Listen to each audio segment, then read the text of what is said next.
Welcome back here at Florida Panhandle Technical College. In our continuing series of the highlighting of all of the individual certification programs available here, right now over 25 certificate programs available at Florida Panhandle Technical College, and truly is the jewel of Washington County. Right now with Curtis Green here in the electrical program. Curtis, we've been putting this off for a while. I keep coming by and getting shots within your group here and of your students and so forth. But finally tracked you down, finally caught you, and got you to stand still long enough to do an interview. So thanks for taking the time today. Talk a little bit about what you're offering here within this electrical program. Obviously, with our economic challenges and home building being down, I would imagine that your program's a little more slack than it would typically be when things were going good. But talk a little bit about what you offer here and maybe a little bit how the economy is impacting that program. We offer a 1,500-hour course of electrical wiring, and we cover everything from electrical helper through electrical industrial electrician. That's residential electrician, commercial electrician, and we kind of give all of some ideas about all of the different trades that you'll find through commercial, residential, and industrial. An overview of all that. In 1,500 hours, we can't really turn people into an electrician unless they have those skills when they come in. But we can give them a pretty good view of what they may see when they get out into the field and start doing the work. A lot of the people we get in here are fresh into the trade. They have no experience, so they're starting from the ground up. But we do take people who have been in the field for quite some time and have some specific needs. We can tailor a course to them in the same thing. We have a certification, but we also have an industry certification that is NCCER, which is National Centers for Construction Engineering and Research, and it's a nationwide. Actually, now it's an international certification recognized overseas also, and we give these certifications out here. Wow. So you can come here for some remedial education if you want to change within Absolutely. the profession. Now, when they leave here, is it possible that they will be ready to take state tests, state boards for some of the electrical trades? No, not if they're brand new into the trade. The state of Florida requires at least 4 years of verifiable experience. They have been giving 2 years of experience toward the class, unless you had some experience when you came in. If you had that verifiable when you came into the class, you could take either the registered or the certified electrical contractor's exam. But typically, it's not. But at the very least, you come away here with some practical knowledge that will certainly make you more valuable, at the very least as a helper and then as a journeyman and so forth, working for another contractor. I like to believe that people who come in here with no experience will leave here as a very good helper. 1,500 hours, fiscally looking at the calendar, how long is that? If they come full-time, which is 6 hours a day, they come all the way through a year and a summer, we'll pretty much wrap them up.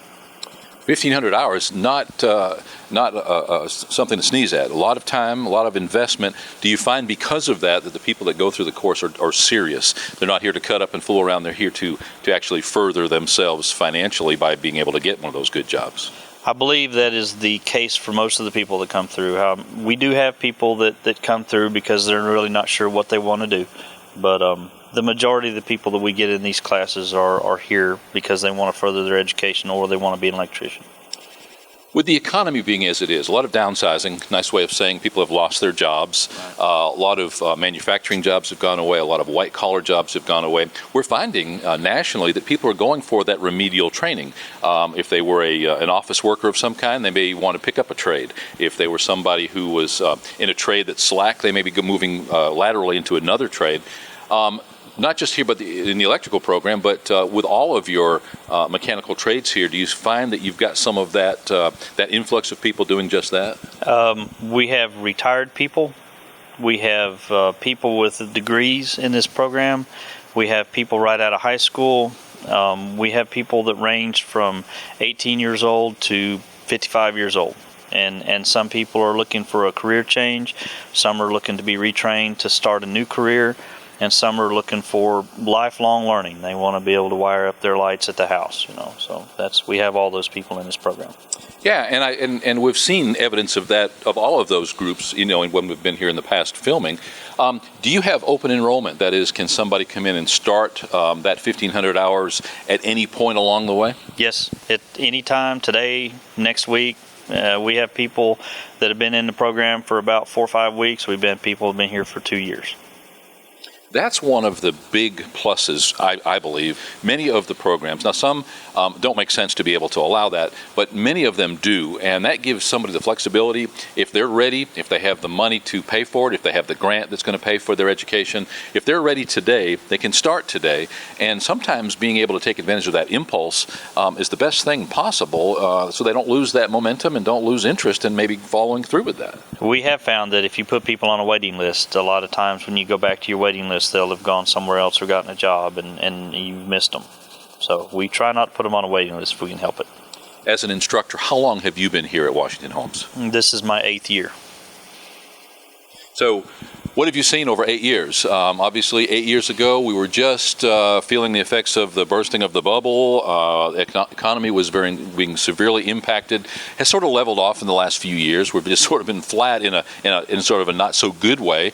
What have you seen over that 8-year period? When I first started, everybody that took the class, and I had people, as many as 22 in the class in the first year or two, every one of them went to work in the trade just as soon as they got out. And some went to work before they completed, that's great. That's what we're here for. In the past probably 5 years, I've seen our class numbers dwindle to as low as 2. It's back up now a little bit. We're seeing a little bit better class now. I think because there are some jobs available now and people recognize that. It's getting harder to place people in jobs. There are a lot of qualified people in the workforce right now, and the competition is fierce. So we're hoping that through the certifications that we give here, through the industry certifications, that the employers will recognize that the skill level is identifiable and better than somebody they just may pick up off the street. One thing that we've experienced here in general is somebody already being in the field, coming back to school to get that certificate, which allows him more money doing the exact same job. Good example is the culinary program. A young man named Chris over there was there for about a year. He was working on the oil rig serving food. He came here, did his training under Pat Patillo in the culinary program, went back to that same rig, made 2 or 3 times the amount of money. Is that possible within this industry as well? And obviously the economy being what it is, but do you see some of that as well? If you're more qualified, you're going to get more money? That is absolutely the truth. And like I keep saying industry certification because, we can sign a piece of paper that says you've been trained here and it's got my name on it. And unless that employer knows me, that's only worth, whatever the paper it's written on. But through the industry certification, which is an accreditation that they come in and actually accredit us and they inspect us and make sure that we keep in their tests, under lock and key so that people aren't copying and just coming here taking the test and moving on. The accreditation gives us a little bit higher quality of student, hopefully, and it's not held by us. It's a third party. We'll issue them a card through that company, and the business owner can look at the card and look it up on the internet and say, okay, they've been trained in this and this and this, and that should be, I wouldn't say 2 or 3 times the amount of money, but it ought to be worth a couple of dollars an hour anyway. And that's what we're hoping for. Well, and just recently we had the fortune of being in the public safety class when they were having the taser training, and those that chose to be tased, and there was an FDLE representative there, got a certification, and again, that equated to dollars and sometimes the difference between getting a job and not if you went to work for a department that required that taser training. So in many cases, you are not just turning out work people for that workforce or allowing them to have a certificate that helps them to get a job, but allows them to make more money in that existing job that they currently have. And that's something we don't talk enough about. That's true. We have a lot of certification programs that people may not know about. We have 4 levels of electrical certification here through the NCCER, but we also have 3 instructors that can teach the OSHA 10 and the OSHA 30-hour course here. And I'm not sure that's been advertised quite like it should be. But we have that available for the local businesses, anybody that may require OSHA certification. So that would sort of be from the insurance industry point of view, I would imagine, if you're in some kind of an industry that requires or that benefits from being OSHA certified. Now, how does that work? I know that the organization I worked for in Central Florida, the more employees that we had OSHA certified, the lower multiplier we had on our workers' comp insurance rating. So yeah, it does equate to dollars and cents in the long run.